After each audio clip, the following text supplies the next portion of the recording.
Hello and welcome to T2 TV. It's your girl, Coach Joy, and I'm joined with Coach Shelly and Coach Chris. And today, our weekly training tip, we're going to talk about heart rate training and the various options that we have for heart rate training. And I'm going to take it to Chris.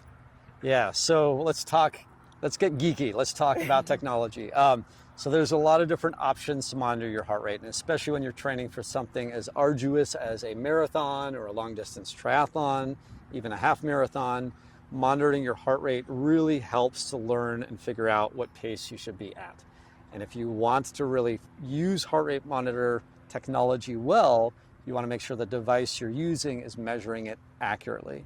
And there's a lot of options out there, different ways of measuring heart rate, but the three main ones are wrist-based with a smartwatch, which uses an optical PPG technology, or an upper armband, which is also optical, but the upper armband is a little more accurate.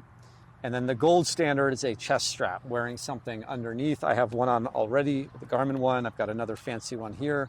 These are generally 99.9% as accurate as a 12-lead EKG that you might have at the hospital, and generally regarded as the gold standard if you want accuracy. If you're really high performance, you want to focus on that accuracy, use a chest strap. That said, they can feel a little restrictive in your breathing, just having something against your chest. If you have a sports bra, it can cause chafing. So that's where the upper armbands are usually about 97% as accurate as a chest strap. And then wrist base is about 95% accurate. But your results might vary.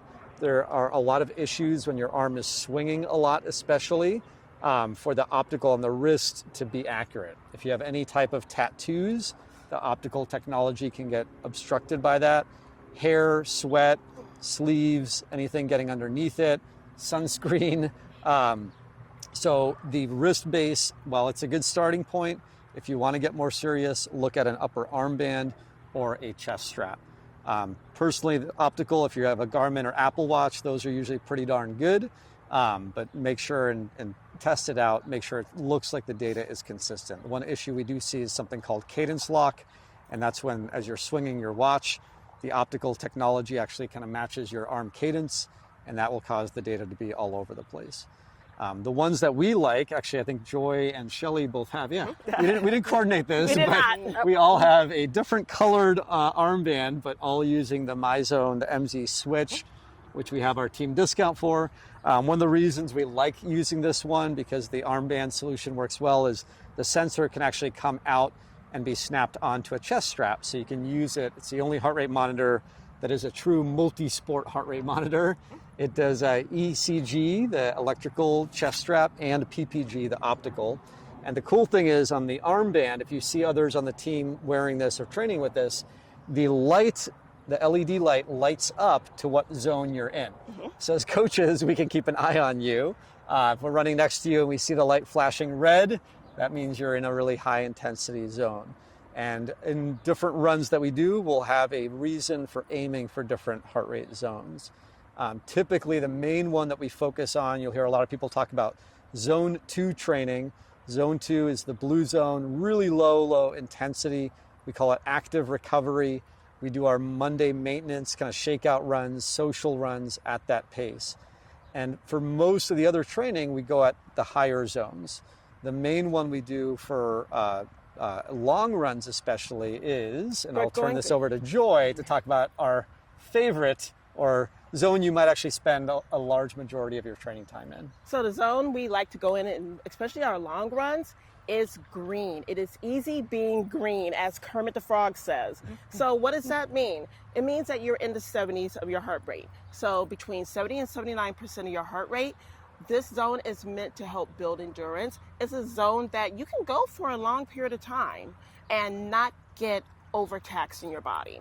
And in terms of breathing efforts, you're thinking of a 4-3 breathing pattern. So inhaling for 4 counts, exhaling for 3 counts. So each time you're exhaling out on a different foot. So asymmetric breathing. So that is your green zone. And then that's based off of the percentage of your max heart rate. And if you haven't figured that out, we have different calculators that give you a starting point.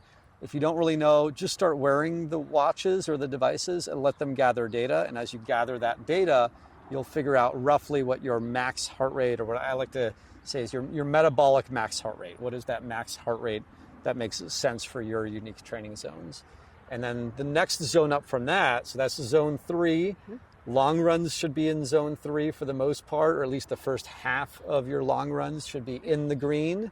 But then towards the second half, if you're trying to negative split, run the second half of your long runs at the same pace or maybe a little bit faster, so you're finishing strong, you would hit another zone. You'll Shelley, hit you zone wanna tell us 4, about which that? is the yellow zone. So you want your heart rates, it's in the 80% range, 80 to 89.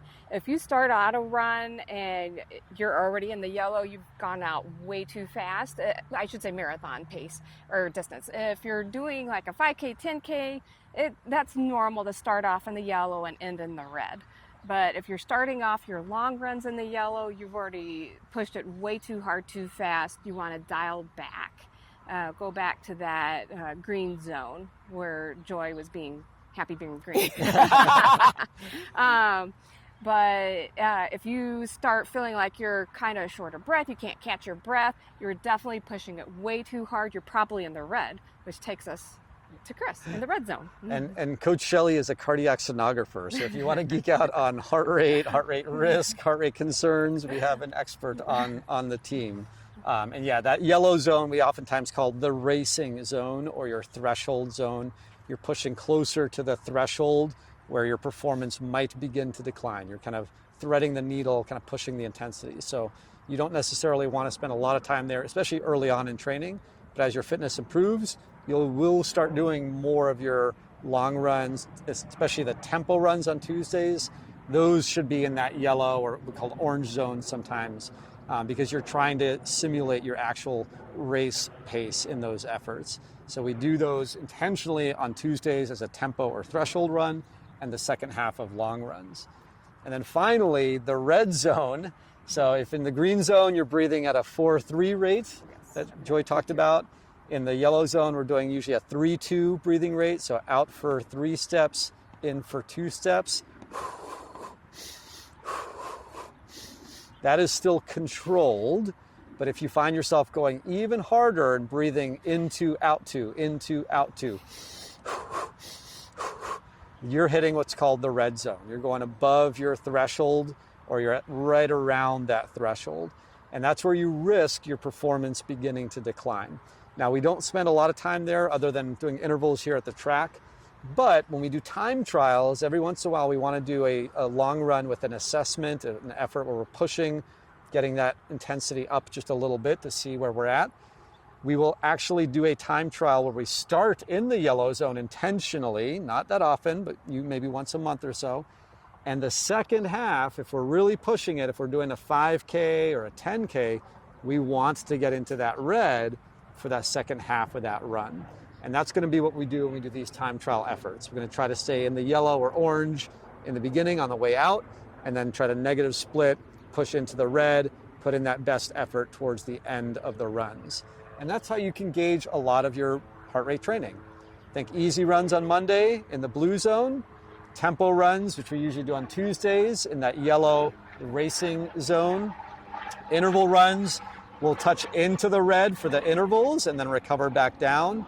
And then on the long runs, ideally start in the green, start in that endurance building zone, and then negative split into the yellow zone. And that's typically going to be how you use heart rate or breathing rate. If you don't have a heart rate monitor, just focus on the breathing and try to aim for those efforts. And that should get us mastering your metabolism and mastering the marathon. Yep. Any other final tips? That's about it. Yep. All right, we'll see you guys at the next one.